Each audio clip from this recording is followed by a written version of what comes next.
First off, I want to thank the brave men and women who work behind the wall. I want to thank them on a national level because their job goes unrecognized. How do they try to turn a guard? Well, correctional officer. Sorry, I apologize. But correctional officer. How you guys doing today? It's Anthony Gangi, host of Tier Talk. I got a great question that came my way. And it's not an easy question to answer, but hey, that's why we have this channel, right? We try to address questions that aren't so cookie cutter. The question here was, Gangi, do you trust management enough to admit when you make a mistake? And I'm assuming that this person's really asking at any level, do you trust management enough to admit when you make a mistake? And that kind of made me think back in my career as to, when I made mistakes and what my automatic response was, like what's first going through my head, because that matters. You could always pull that back and maybe do something a little different, but I love to get those initial thoughts. As soon as something happens, what's the first thought that goes through your head? So when we come back from our sponsor, I want to discuss that. I want to talk about, do you trust management enough to tell them when you made a mistake? And guys, this question's tough. I'm going to try to explore different angles, but I want to explain why we wouldn't, but what the consequence of that could be and what management can do to try to get that trust. So it's going to be very interesting, but the comments are going to be interesting too. I'd love to see where you guys go on this. Now, guys, if you haven't, the show Tier Talks for you, brave men and women that work in correction. So please subscribe, interact, engage, comment, hit that bell. That bell's going to notify you every time I post a video. We'll go to our sponsor. When we come back, let's discuss, do I trust management enough to tell them when I made a mistake? All right, guys, stand by.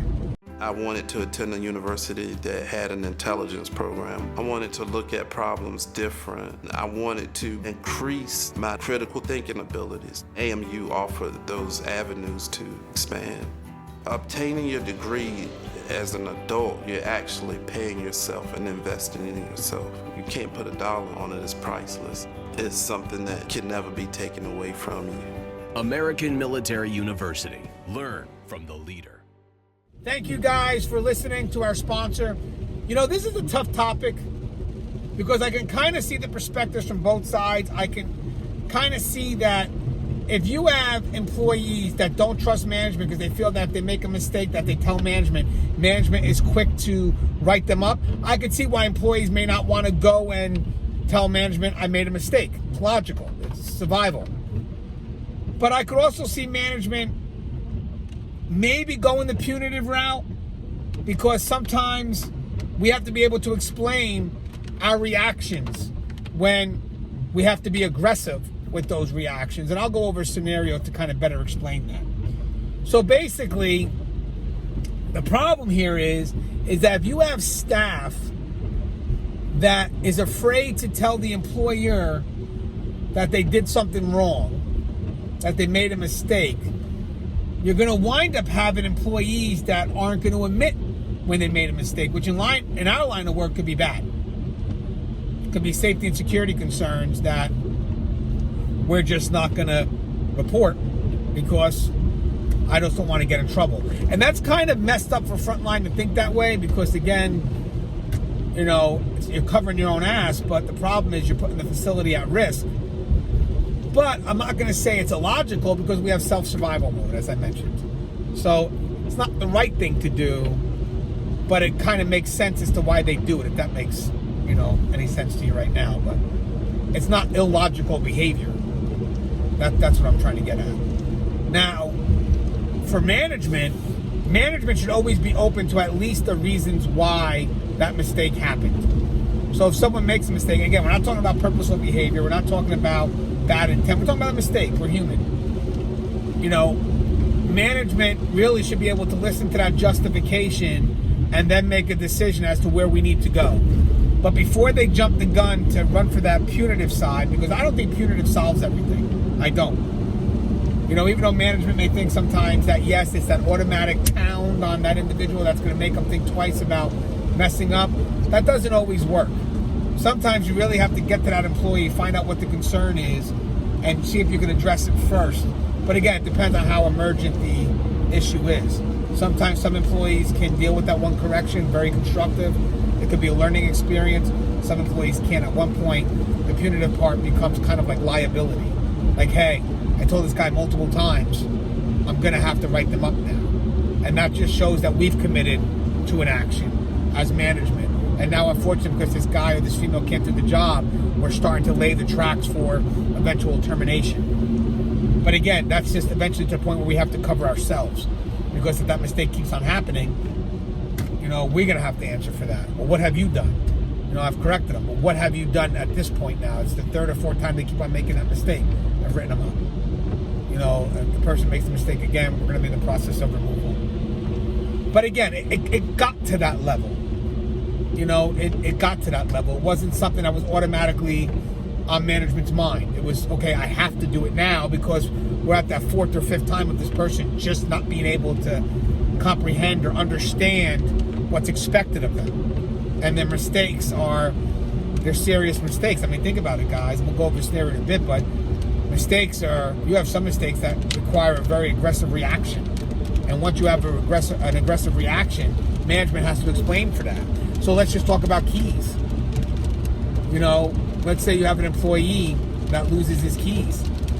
Now they're looking for the keys for 20 minutes, which technically the moment they can't find their keys, they should report that immediately. But survival mode kicks in. They know that there's a chance that they're going to get in trouble. They know that there's a chance they're going to be written up and maybe face serious discipline. So they're going to spend as much time as they can looking for those keys because their back of their mind is, I don't want to get in trouble for this. And it's logical. It's not right, but it's logical. Self-survival mode. So they're checking the desk. They're just going around the unit. And let's say after 20 minutes, all of a sudden the keys magically show up. Whether they find it on the desk and they could swore they checked the desk, or an inmate hands it over and said, hey, I found these keys. I think these are yours. This person becomes so overwhelmed that they're not going to get in trouble that they just don't bother saying anything, which again is not the right thing, but makes sense. Human behavior, survival mode. So they don't say nothing. And technically those keys been out of that person's sight for about 20 minutes.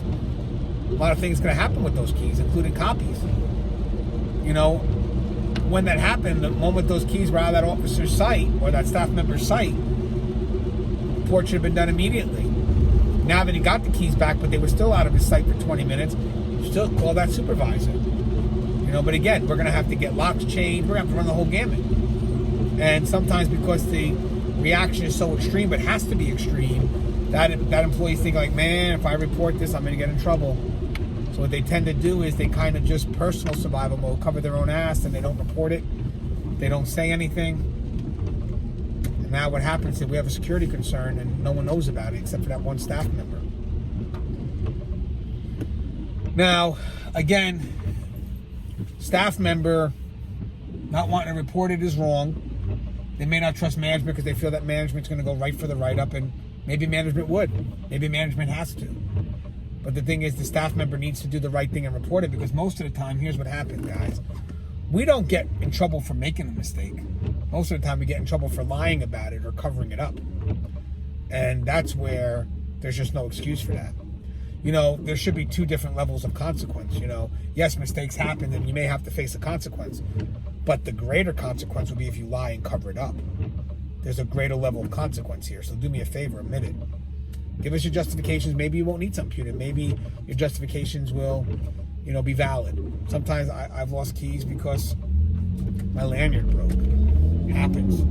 It just, shit happens, whether it's environmental or just situational. The point is that at least give that employee a chance to justify what their concern is. And you kind of want to encourage them to tell the truth. And sometimes you can do it by, hey, listen, I'm not out to get you. Just help me so I can work with you. What happened? Or, hey, listen, if you lie about that, there's a greater consequence here. So you need to be honest. Because if you're not honest and you lie, I'm going to hit you with this. But the trust factor is tough. Employees are going to make mistakes. And we have to do what we can to encourage them to do the right thing. Because if we don't, and if we're always quick to write them up and quick to be punitive, you're going to wind up having staff that just lie and cover stuff up because they don't want to get in trouble. And again, it's not the right thing to do, but it makes sense because we kick ourselves into self-survival. It's survival mode. So again, it's not the right thing, but it's logical. And I'm giving you this video right now because that's behavior that you should expect. You should expect that if you're quick to run the gamut on punitive measures all the time without really understanding the justifications behind why this mistake was made, you're going to start having staff that's just not going to admit to making a mistake. They're just going to lie and cover it up. And you're not going to always be able to know that this mistake happened. Again, in the first scenario I mentioned, how are you going to know? Unless that officer is willing to admit it. And if they feel that they can't admit it because they feel that they're not allowed to make a mistake, no one's going to know. And now we have a security concern. So I think this opens up a dialogue. I think I've kind of given where I want to go with it, but I'm very curious as to your response. I don't think this is an easy question to answer because I could understand both perspectives, especially in this profession, because it really is the severity of the mistake that matters and the instant reaction that we have to take to that mistake, and also to encourage that mistake doesn't happen again. So some people may think that you have to kind of throw the hammer down, and some people may think, well, depending on the employee, I can be constructive with them. I could teach them, and they're a quick learner.